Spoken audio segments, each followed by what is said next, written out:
प्रिय दर्शकों नमस्कार। दर्शकों, ऋषि ज्योतिष में आपका स्वागत है। मेरे प्यारे दर्शकों, ऋषि ज्योतिष समय समय पर आपका मार्गदर्शन करता रहा है। आज के वीडियो में हम विचार करेंगे एक पिता और उसकी दो संतानों में पितृदोष किस प्रकार निकलता है, यह किस तरह से पीढ़ी दर पीढ़ी ट्रांसफर होता है। आइए दर्शकों विचार करते हैं। ये पिता की कुंडली है। उनका जन्म 1 जनवरी 1974 में मिथुन लगन में हुआ। लगन का स्वामी बुध सप्तम भाव में अस्त है। तृतीय भाव में कर्क राशि का स्वामी चंद्रमा दसम भाव में मीन राशि में है। शुक्ल पक्ष का चंद्रमा है, अम्ला योग बना रहा है। तृतीय भाव में सिंह राशि का स्वामी सूर्य सप्तम भाव में है। चतुर्थ भाव में कन्या राशि का स्वामी बुध सप्तम भाव में सूर्य से अस्त है। पंचम भाव में तुला राशि का स्वामी शुक्र अष्टम भाव में है। छठे भाव में वृश्चिक राशि का स्वामी मंगल एकादश भाव में आमदनी के भाव में है। सप्तम भाव में धनु राशि है। धनु राशि में राहु बुध सूर्य की तीनों की स्थिति है और धनु राशि का स्वामी गुरु अष्टम भाव में नीच राशि में है। अष्टम भाव में मकर राशि का स्वामी शनि लगन में है। नवम भाव में कुंभ राशि का स्वामी शनि लगन में है, मतलब भाग्येश लगन में है। दसम भाव में मीन राशि का चंद्रमा अम्ला योग बना रहा है, शुक्ल पक्ष का चंद्रमा है। और एकादश भाव में मंगल, द्वादश भाव में वृषभ राशि का स्वामी शुक्र अष्टम भाव में है। दर्शकों, लगन में केतु और सप्तम में राहु अनंत कालसर्प योग बनता है। कालसर्प योग स्वयं अपने आप में एक पितृदोष है। सप्तम भाव में राहु की दृष्टि लगन पर होती है, लगन को गुमराह करता है। राहु भ्रमी है, भ्रम पैदा करता है। सप्तम भाव में राहु और सूर्य का होना, शनि की दृष्टि होना, केतु का भी प्रभाव होना, सप्तम भाव पीड़ित होना, दाम्पत्य सुख में हानि का योग बनता है। दूसरी तरफ दाम्पत्य सुख का स्वामी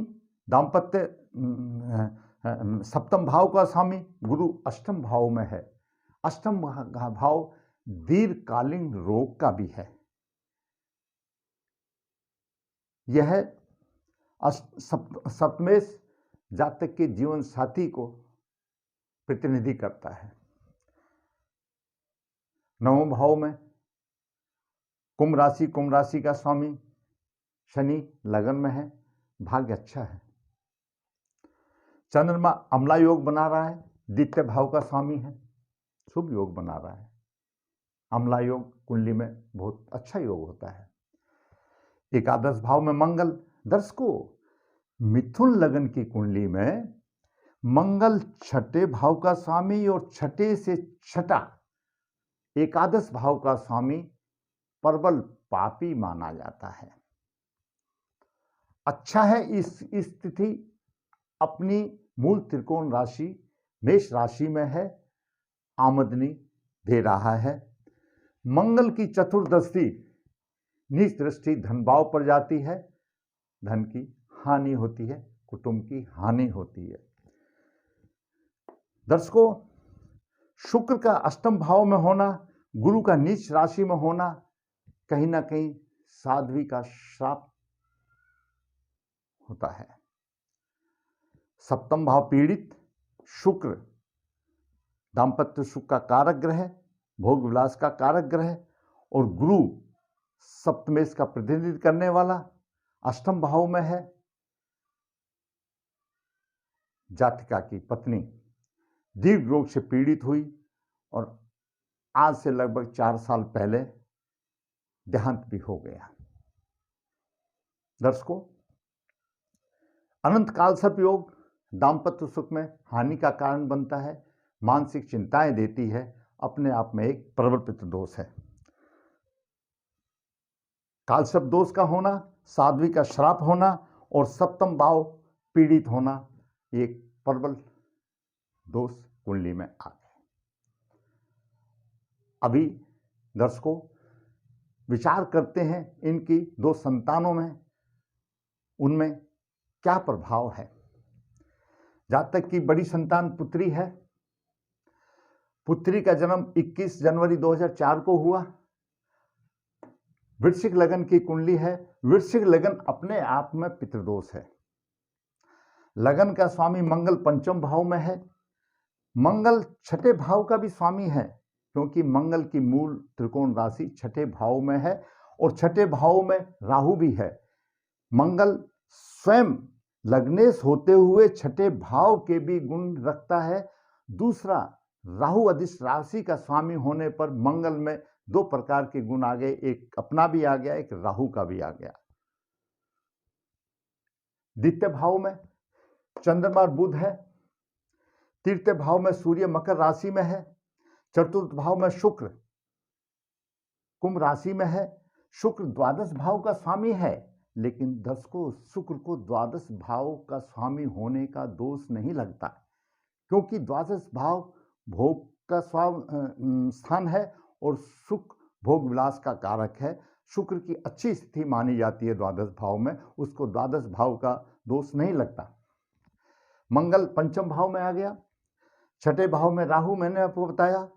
अष्टम भाव में शनि है, मिथुन राशि में है, और दसम भाव में गुरु है और द्वादश भाव में केतु है। दर्शकों, जातिका का चंद्रमा अस्त है, सूर्य के नजदीक है, अमावस्या जैसे आने वाली है, तो जातिका का अमावस्या योग में जन्म हुआ। अपने आप में पूर्वजों का प्रभाव है।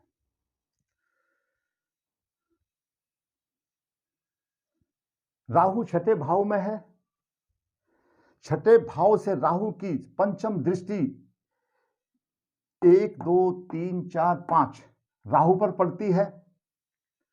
राहु की 22 डिग्री है, गुरु की 24 डिग्री है, लगभग बराबर डिग्री है। राहु गुरु को पीट रहा है। राहु और गुरु का चांडाल योग बन रहा है। दूसरी तरफ शनि का भी कुछ ना कुछ प्रभाव राहु पर तीसरी दृष्टि का है। तो गुरु पर राहु और शनि का प्रभाव है। गुरु कन्या जातक के लिए विवाह का कारक है। विवाह कराने की जिम्मेवारी गुरु की है। जातिका का गुरु पीड़ित है। दर्शकों, नवम भाव में कर्क राशि का स्वामी चंद्रमा अस्त है। राहु की नवम दृष्टि 1 2 3 4 5 6 7 8 नवम दृष्टि चंद्रमा पर है। सूर्य से भी चंद्रमा अस्त है। राहु की नवम दृष्टि भी चंद्रमा पर है। शनि की सप्तम दृष्टि भी चंद्रमा और बुध पर दोनों पर है। तो इस प्रकार चंद्रमा पर सूर्य का, राहु का, शनि का प्रभाव है। भाग्य की हानि हो रही है। वो तो थोड़ा, सूर्य ग्रह का राजा है, चंद्रमा का मित्र है, सप्तम दृष्टि से देख रहा है, तो भाग्य का सहारा मिलता है। परंतु हर जगह कहा गया है कि हम खुद करेंगे तो कोई हमारी मदद करेगा। चंद्रमा अपने भाग्य के लिए कुछ नहीं कर रहा है, अकेला सूर्य उसको कुछ सहायता दे रहा है। चंद्रमा अस्त है और राहु शनि से पीड़ित है। द्वादश भाव में वैसे ही केतु और राहु का प्रभाव है। द्वादश भाव पीड़ित है। अष्टम भाव में मंगल 1 2 3 4 मंगल 1 2 3 4 चौथी दृष्टि से अष्टम भाव को देख रहा है। अष्टम भाव पीड़ित है और केतु की भी पंचम दृष्टि आती है। कहीं ना कहीं अष्टम भाव भी पीड़ित है। दर्शकों, सप्तम भाव का स्वामी शुक्र शुभ जगह पर है और केंद्रीय प्रभाव सप्तम भाव पर दे रहा है, परंतु सप्तम भाव के एक तरफ राहु दूसरी तरफ शनि पाप कर्तृ योग में है, सप्तम भाव की हानि हो रही है। सप्तम भाव की हानि हो रही है। सप्तम शादी कराने वाला गुरु कन्या जातक के लिए होता है, गुरु पीड़ित है, द्वादश भाव पीड़ित है, द्वितीय भाव पर राहु और शनि का प्रभाव है, द्वितीय भाव पीड़ित है। दर्शकों, इस तरह से शनि की यहां पर दृष्टि अष्टम भाव भी पीड़ित हो गया, गुरु भी पीड़ित हो गया, चंद्र और बुध भी पीड़ित हो गया। मंगल को शनि दसम दृष्टि से देख रहा है, मंगल के ऊपर भी थोड़ा प्रभाव है। डिग्री तो ठीक है, इसकी 14 डिग्री है, 15 डिग्री, ये 27 डिग्री है, 10-12 का है, थोड़ा सा हल्का सा प्रभाव मंगल पर भी है। तो राहु ने गुरु को पीट दिया, शनि ने मंगल को पीट दिया, चंद्र बुध राहु और गुरु ने पीट दिए, बचा एक सूर्य और शुक्र। इस कुंडली में सूर्य और शुक्र ऐसे हैं जो कि किसी पाव प्रभाव में नहीं है। दर्शकों, सूर्य दसम भाव का स्वामी है, दसम से छठे भाव में है, तीसरे भाव में है। तीसरे भाव में भी ग्रह का होना, अगर वो पाप ग्रह से पीड़ित है तो विपरीत राजयोग बनता है, लेकिन वहां वो भी नहीं है। तो सूर्य अपने भाव के लिए फल देने में असमर्थ है। दर्शकों, मैंने अपने पहले वीडियो में बताया था कि बच्चों के मेहनत के बाद अच्छे अंक क्यों नहीं आते। देखो दर्शकों, जातिका का चंद्रमा अस्त है, जातिका के बुध के ऊपर राहु और शनि का प्रभाव है। चंद्रमा मन का कारक है, बुध बुद्धि का कारक है, दोनों पीड़ित हैं। जातिका का गुरु पीड़ित है, गुरु ज्ञान का भंडार है। अगर बुध बुद्धि है तो गुरु मेमोरी पावर है, ज्ञान का भंडार है। भाग्य साथ नहीं देता है, भाग्य चंद्रमा साथ नहीं देता है। दर्शकों,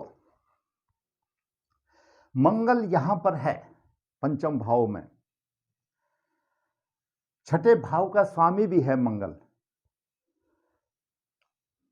मंगल चिकित्सा का कारक है, जाति का चिकित्सा के क्षेत्र की तरफ बढ़ी।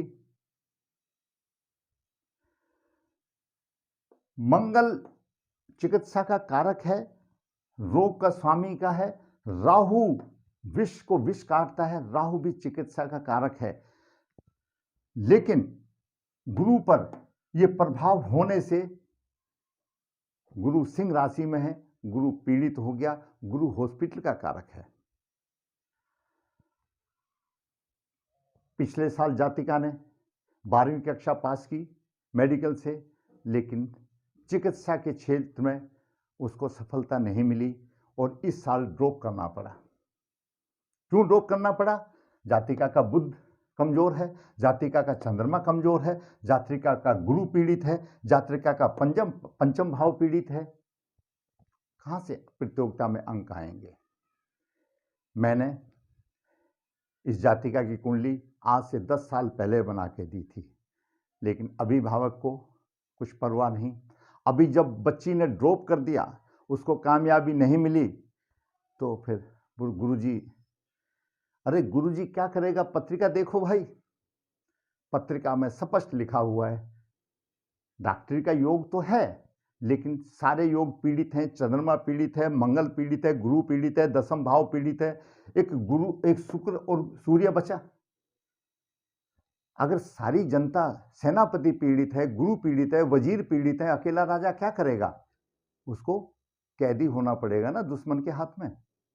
तो यहां कंडीशन यही आ रही है कि गुरु पीड़ित है, सेनापति पीड़ित है, वजीर दोनों पीड़ित है, चंद्र और बुध पीड़ित है, अष्टम भाव पीड़ित है, कन्या का अष्टम भाव पीड़ित है। अगर शुभ की बात है, सप्तम भाव पाप कर्तृ योग में है, अकेला शुक्र और सूर्य क्या करेंगे? दर्शकों, ये स्थिति इस जातक की पुत्री की रही, जो कि ड्रॉप करना पड़ा, कामयाबी नहीं मिली, टेस्ट में पास नहीं हुई, अच्छे नंबर नहीं आए, चंद्र अस्त होने की वजह से, बुध पीड़ित होने की वजह से, गुरु पीड़ित होने की वजह से और पंचम भाव पीड़ित होने से, लग्नेश पीड़ित होने से। मैंने पहले ही वीडियो में एक बार बताया है कि अंक अच्छे क्यों नहीं आते। अंक अच्छे आने का आधार लग्न, लग्नेश, चंद्रमा, बुध, गुरु और पंचम भाव है। जातिका के ये सभी बिंदु पीड़ित हैं, इसलिए जातिका का साल बर्बाद हो गया। सप्तम भाव इसका भी पीड़ित, पिता का भी, तो जातिका का भी पीड़ित है, पाप करते योग में है। सप्तम भाव के दोनों तरफ राहु शनि है, हानि है। द्वादश भाव पीड़ित है, दाम्पत्य सुख मिलने में कठिनाई है। विचार करते हैं इस जातक के पुत्र की कुंडली क्या कहती है। दर्शकों, पुत्र का जन्म 9 अगस्त 2005 सिंह लगन में हुआ। सिंह लगन का स्वामी सूर्य द्वादश भाव में है,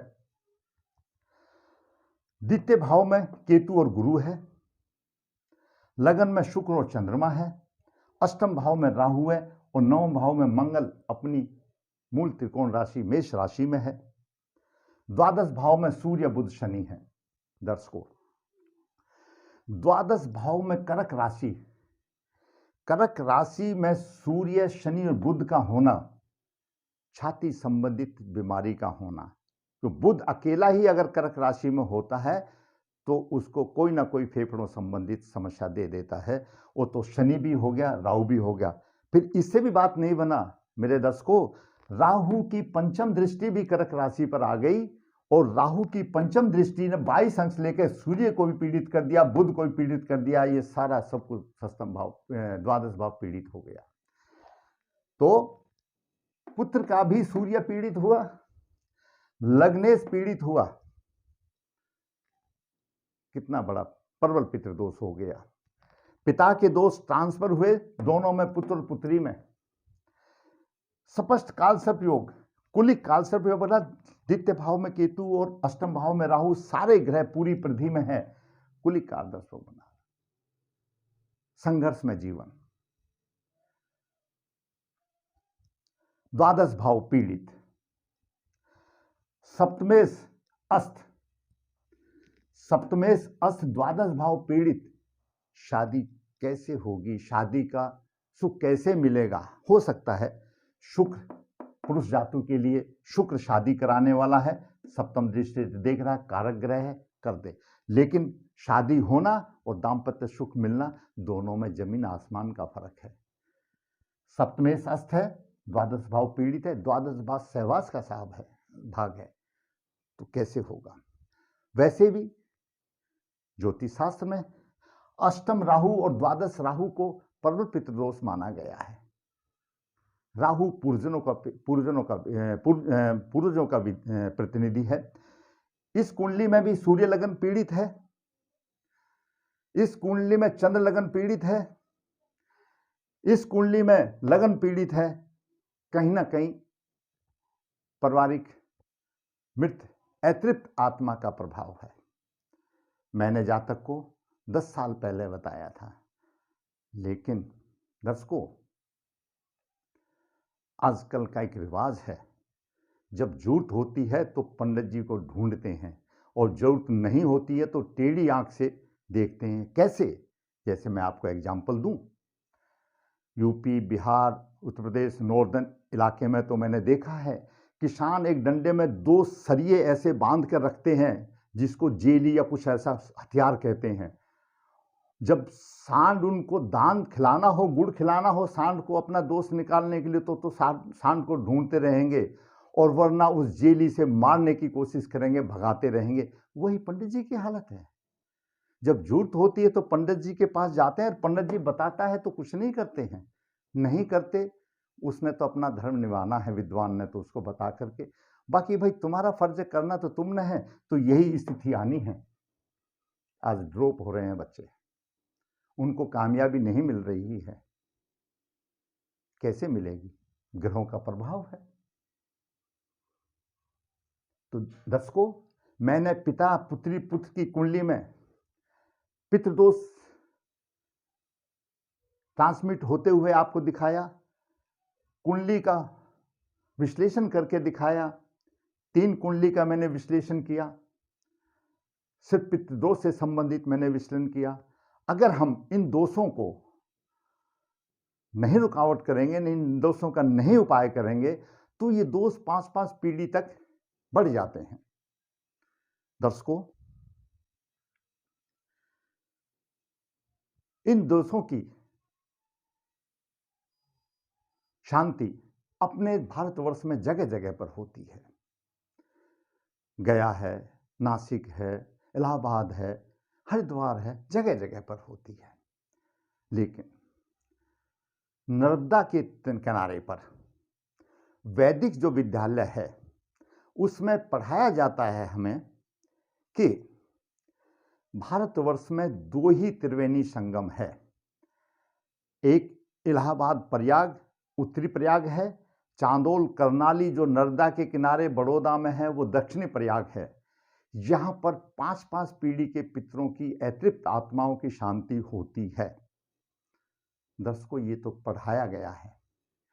मैंने नारायण बलि के दौरान मैंने 5वीं पीढ़ी का पितृ प्रकट होते हुए देखा है और उससे वार्तालाप भी किया है, जबकि यजमान तो उसको नहीं जानते, मैं भी कौन सा जानूंगा। लेकिन जब उसने बताया तो ऐसी स्थिति आती है।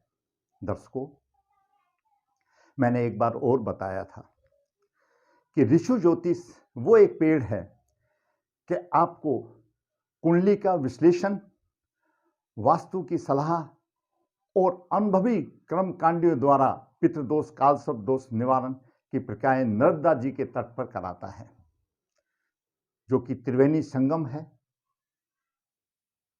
नर्मदा जी के किनारे पर। दर्शकों, एक शब्द तो हर आदमी ने पढ़ा होगा, क्या? गंगा नहाने, जमुना पाने, नर्मदा दर्शने। इनका प्रभाव बराबर मिलता है। यदि जो पुरुष गंगा जी में स्नान करता है, जो फल की प्राप्त होती है, वही फल जमुना जी का जल पीने से होती है, और वही फल नर्मदा जी के केवल दर्शन मात्र से होती है। नर्मदे हर। दर्शकों, मेरा नंबर हर वीडियो में रहता है। आप ऋषि ज्योतिष से कोई भी सलाह चाहते हैं तो आप फोन से संपर्क कर सकते हैं। मैं आपकी अपने ज्ञान के अनुसार सलाह दूंगा, क्योंकि ज्ञान की कोई सीमा नहीं है, कोई परम ज्ञानी नहीं है। अनुभव जितना हमारा है, उतने अनुभव से हम आपका मार्ग को साकार करने की कोशिश करेंगे। अंत में मैं यही कहूँगा कि अगर मेरा वीडियो आपको अच्छा लगे, अपने दोस्तों को शेयर करें, लाइक करें। जिसने मेरा वीडियो अभी सब्सक्राइब नहीं किया है, सब्सक्राइब करें, ताकि आने वाली महत्वपूर्ण वीडियो विश्लेषण सहित आपको प्राप्त हो सके। धन्यवाद।